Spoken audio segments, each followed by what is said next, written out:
আপনারা জানেন কি ভারতের এমন এক দেবতা আছেন যার হার্ট 12 থেকে 19 বছর পর গোপনে নতুন মূর্তিতে স্থানান্তরিত করা হয়? সেই রাতের রহস্য আজও কেউ জানে না। কেন পুরো শহরের আলো নিভিয়ে এই অনুষ্ঠান করা হয়, আর কেন প্রতি বছর নতুন করে তৈরি হয় এই বিশাল রথ? আজ আমাদের ব্লগ দেখার সাথে সাথে জানবেন জগন্নাথ দেবের রথযাত্রার অনেক অনেক রহস্য, যা অনেকেই হয়তোবা জানেন না। রাজনন্দিনী ব্লগে আপনাদের সকলকে স্বাগত। তাহলে চলো ব্লগটা প্রথম থেকে শুরু করি।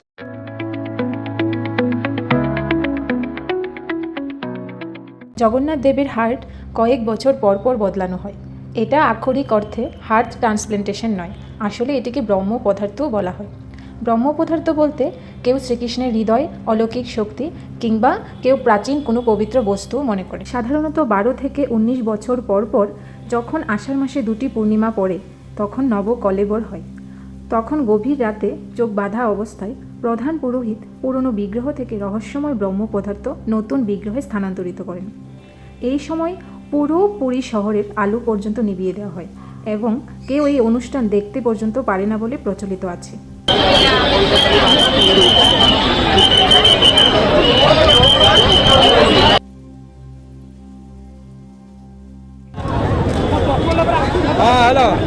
নমস্কার বন্ধুরা, আমরা আজকে এসেছি রথযাত্রাতে। আমি আর আমার ওয়াইফ। দেখতেই পাচ্ছি তোমরা কত মানুষের ভিড়। আমরা বয়স দিতে পারছি না, তো আমরা বয়স হওয়ার পরে অ্যাড করে দেবো। ঠিক আছে, তোমরা এই ভিউটা এনজয় করো। এই নবকলেবর অনুষ্ঠিত হয়েছিল 1912 সালে, 1931 সালে, 1950, 1969, 1977, 1996 আর লাস্ট হয়েছিল 2015 সালে।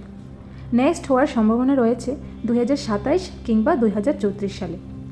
জগন্নাথ দেবের হাত পা অসম্পূর্ণ কেন আপনারা জানেন? কারণ রাজা ইন্দ্র দুষ্ম ভগবানের মূর্তি বানানোর জন্য বিশ্বকর্মাকে আহ্বান করেন। বিশ্বকর্মা শর্ত দেন কেউ যেন দরজা না খুলে, কিন্তু রাজা অধৈর্য হয়ে দরজা খুলে ফেলেন।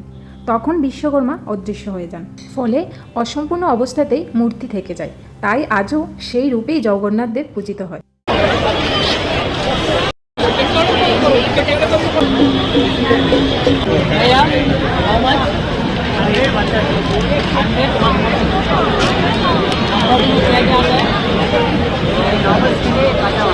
আবার প্রচলিত আছে জগন্নাথ দেবের মন্দিরের উপর দিয়ে কোনো পাখি ওড়ে না, মহাপ্রসাদও কখনো কম পড়ে না।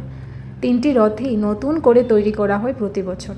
বলার অপেক্ষা রাখে না যে জগন্নাথ ধাম বলতে আমরা এক কথায় পুরীর জগন্নাথ মন্দিরের কথাই স্মরণ করি। কর্ণাটক রাজ্যের ব্যাঙ্গালোরের আগারাতেও কিন্তু জগন্নাথ ধাম ভক্তের অশেষ আরাধনার সাথে খুব ভালোভাবে পূজিত হন। আজকের ব্লগটা তাহলে এই পর্যন্তই থাক।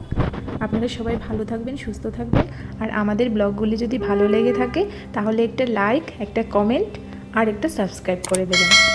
আজ তাহলে আসি, সবাই ভালো থাকবেন। দেখা হচ্ছে নতুন আরেকটি ভিডিও নিয়ে আপনাদের সাথে।